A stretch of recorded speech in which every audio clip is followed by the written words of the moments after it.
ಕೇಂದ್ರ ಸಚಿವ ಎಚ್.ಡಿ. ಕುಮಾರಸ್ವಾಮಿಗೆ ಭೂ ಒತ್ತುವರಿಯ ಕಂಟಕ ಎದುರಾಗಿದೆ. ಕೇತಗಾನಹಳ್ಳಿಯಲ್ಲಿ 14 ಎಕರೆ ಸರ್ಕಾರಿ ಭೂಮಿಯನ್ನ ಮಾರ್ಕಿಂಗ್ ಮಾಡಲಾಗ್ತಾ ಇದೆ.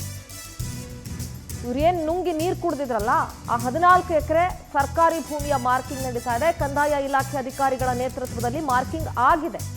ಎಚ್.ಡಿ. ಕುಮಾರಸ್ವಾಮಿ ಸೇರಿದಂತೆ ಉಳಿದ ಒತ್ತುವರಿದಾರರಿಗೂ ಕೂಡ ನೋಟಿಸ್ ಜಾರಿ ಮಾಡಲಾಗಿದೆ. ಆ ಭಾಗದಲ್ಲಿ ಕೇವಲ ಕುಮಾರಸ್ವಾಮಿ ಅವರು ಮಾತ್ರ ಅಲ್ಲ, ಇನ್ನೊಂದಷ್ಟು ಜನ ನುಂಗಣ್ಣರಿದ್ದಾರೆ, ಅವ್ರಿಗೂ ಕೂಡ ನೋಟಿಸ್ ಕೊಡಲಾಗಿದೆ. ಎಚ್.ಡಿ.ಕೆ ಸೇರಿದ ಸರ್ವೆ ನಂಬರ್ 8, 9ರಲ್ಲಿ ಸರ್ಕಾರಿ ಭೂಮಿ ಒತ್ತುವರಿ ಮಾಡಲಾಗಿತ್ತು.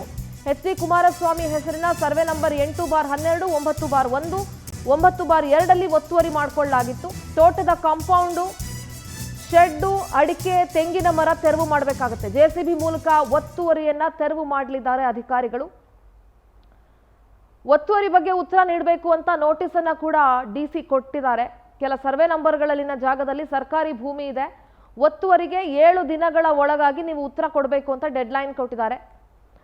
ಸದರಿ ಜಾಗದ ಬಗ್ಗೆ ದಾಖಲೆ, ಆಕ್ಷೇಪಣೆ ಸಲ್ಲಿಸೋದಕ್ಕೂ ಕೂಡ ಅವಕಾಶ ಕೊಟ್ಟಿದ್ದಾರೆ. ಒತ್ತುವರಿ ಆಗಿರುವಂತಹ ಜಾಗವನ್ನ ತೆರವು ಮಾಡಿ ಸರ್ಕಾರಕ್ಕೆ ನೀಡಬೇಕು.